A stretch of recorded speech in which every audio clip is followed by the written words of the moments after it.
Hello and Merry Spookmas! For those of you who don't know, Spookmas is that wonderfully strange time of year between Christmas and Halloween, in which the lazy people have yet to take down their Halloween decorations and the enthusiastic people have already put up their Christmas ones, which of course leads to a beautifully strange mixture between naughty and nice. Did we use that exact same line last year? And the enthusiastic people have already put up their Christmas ones. It leads to a beautifully strange mixture of naughty and nice. That's just lazy writing. Anyway, this year, just as last year, we're going to celebrate this beautiful naturally occurring juxtaposition by looking at 5 spooky Spookmas horror-themed Christmas movies. Before I get on with that though, I'd like to clear up a few things. Firstly, these movies have to be spooky, gory, or scary, but not all 3 of them. And of course they have to be Christmas themed. And secondly, once again, just as last year, this is not a top 5 list. It should really be considered as 5 short reviews more than anything else, and the movies appearing on the list are not in any particular order. Now let's get on with it. Spookmas is not only about horror, gore, and death, but also Christmas and tradition. And I figured what better way to celebrate tradition in this year's 5 spooky Spookmas movie horror movie list than harking back to last year's 5 spooky Spookmas movie horror movie list. And if you remember correctly, last year's 5 spooky Spookmas movie horror movie list started by looking at Silent Night, Deadly Night. And since tradition almost entirely depends on repetition, I figured this year, what better way to start than with Silent Night, Deadly Night 2, the sequel of Silent Night, Deadly Night 1. Now, the first thing you'll notice about Silent Night, Deadly Night Part 2, and it is a Part 2 just as Friday the 13th named all of its sequels parts, but the first thing you'll notice is that it is utter garbage. The movie drops in quality in literally every single aspect when compared to its predecessor, but what is really extraordinarily mind-boggling about this is the way that it reminds you what happened in the first film. It's relatively common in the slasher movie genre to quickly recap you on what happened in the last movie, so instead of having to rebuild the entire world again, they can just get into the killing. However, when it comes to Silent Night, Deadly Night Part 2, they either didn't get the memo or have absolutely no grasp on the definition of the term quickly. You see, in Silent Night, Deadly Night Part 2, the killer in the film is the brother of Billy, the killer in the first film. And the way that they decide to remind you about what happened in the previous film is that Billy's brother is receiving psychiatric care, and in doing so is recounting his childhood, which has the disturbing trauma that took place in the first movie. This would have actually been a relatively clever way to catch you up on the happenings of the first film, however, unfortunately they took it far too far. I would say that a recap of a previous film in its sequel should take around 30 seconds to 1 minute max, and you don't really want it to go much longer than that because if you're watching a sequel, most of the audience has probably actually seen the first movie, and so really you're just showing them what they've already seen. So now that you know that I consider any recap that goes longer than a minute to be, well, a little bit excessive, you can imagine my displeasure when I was watching Silent Night, Deadly Night Part 2 and found that the recap went for 40 minutes. And no, my friends, that is unfortunately not an exaggeration. In its entirety, Silent Night, Deadly Night Part 2 is 88 minutes long, and that's including the introduction and the credits. So this basically means that almost half of the entire movie is just telling you about the previous movie that pretty much everyone watching the movie has already seen. But because the entire thing is being told through the eyes of Billy's brother, who, by the way, is played by an actor who isn't exactly giving the greatest performance, and because it's being shown so very cut up, this 40-minute recap of the first movie fails to capture any of the psychological nuances or the extreme tension that made the first movie so very enjoyable. This, combined with the fact that at one point Billy's brother goes to the movies and is watching Christmas Evil, means that the entire time you're watching the movie, you wish that you were instead watching either one of 2 far more superior Christmas horror movies. During the first 40 minutes of the film, you'll find yourself thinking, why am I not just watching Silent Night, Deadly Night? And then in the second half of the film, you'll find yourself wondering why you're not just watching Christmas Evil. And by the end of the film, you'll find yourself wondering if the video store is still open and if you still have time to get a better Spookmas movie. If you've already seen Silent Night, Deadly Night, I don't suggest you bother seeing Part 2 because you've basically already seen the movie. And if you have, for some reason, seen Silent Night, Deadly Night Part 2 and not Part 1, I don't suggest you see Part 1 either because once again, you've basically seen the movie.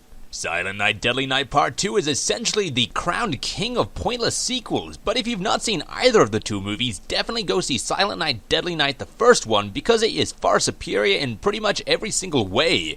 Now it's time to move on to the second Spookmas movie we're going to have a look at in this video, which stands in stark contrast to Silent Night Deadly Night Part 2 because unlike Silent Night Deadly Night Part 2, it's actually thoroughly enjoyable.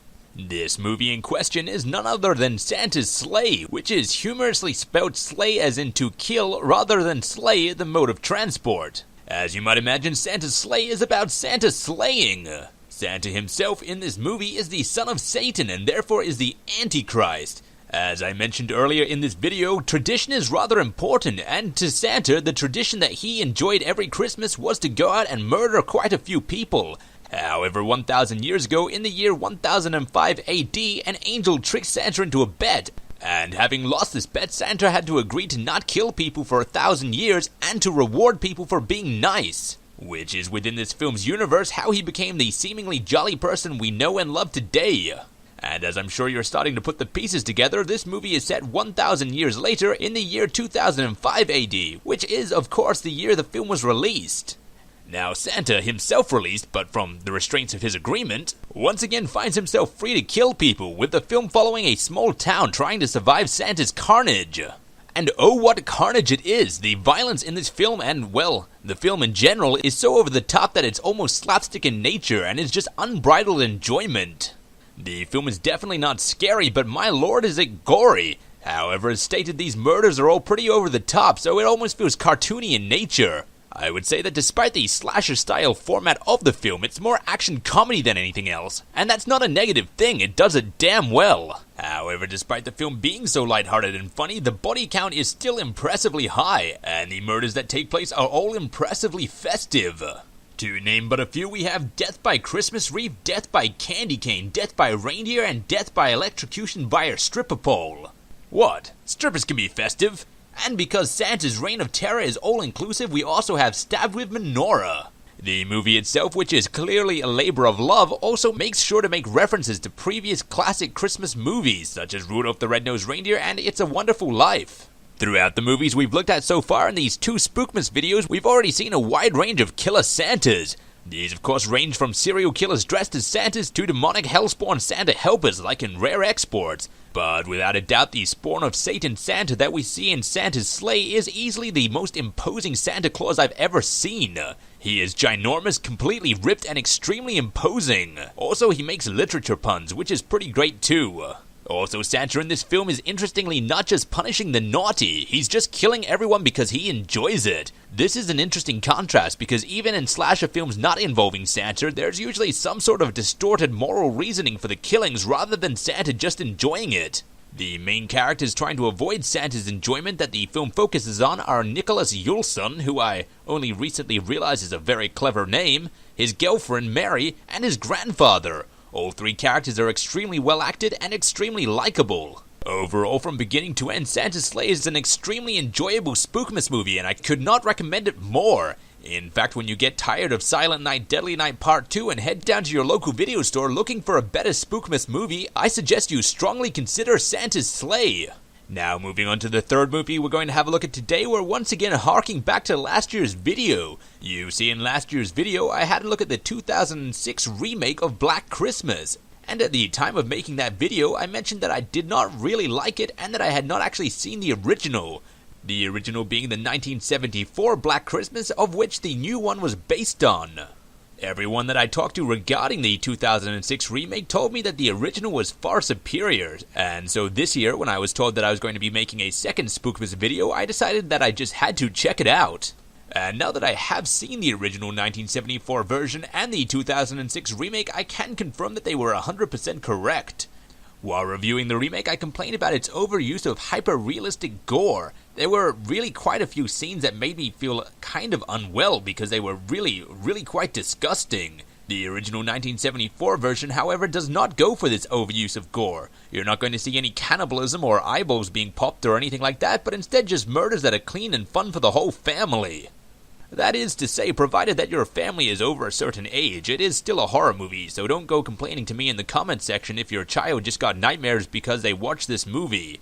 And if you are a child watching this movie and you do get nightmares after watching Black Christmas because I told you to, don't go telling your parents, come on. No one likes a narc. And while I've said that the 1974 version of Black Christmas has less gore, that's not to say that it's less scary. If anything, the movie is more scary, it's just not as disgusting.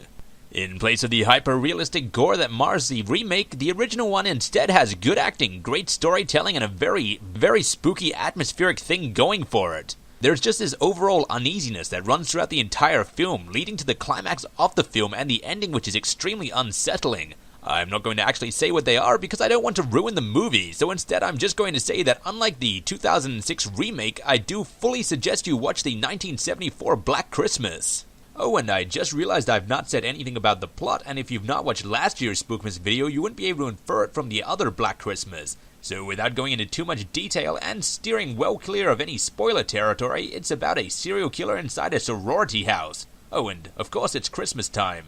Quickly moving on to the last two movies, which I actually have far less to say about because there's just not much to say about them.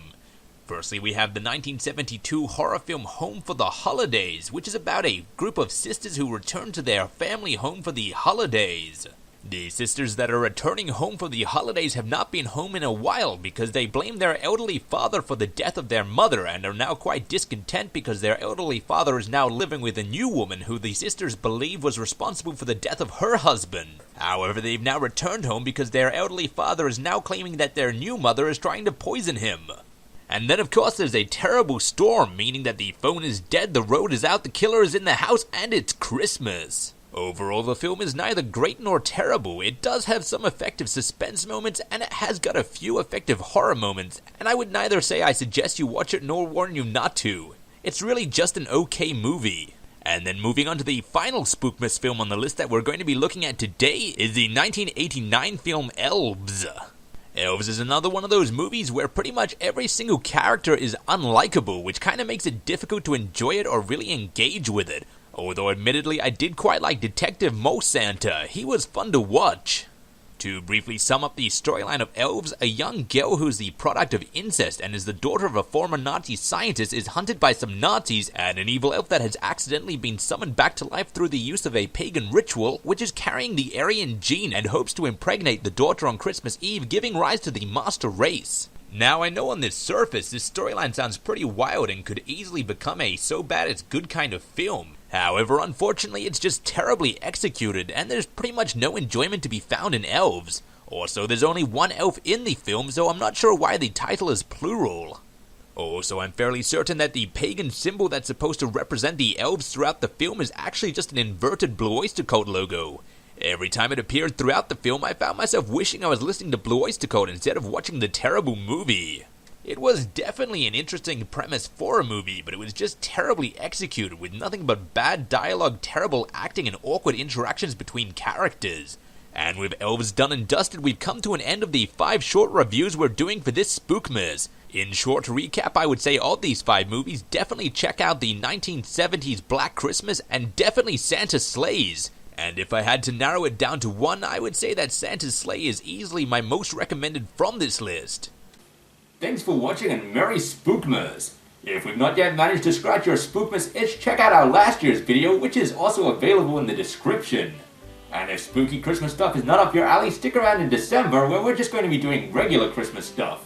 Till I see you next time, this has been Grin Grimsly signing off.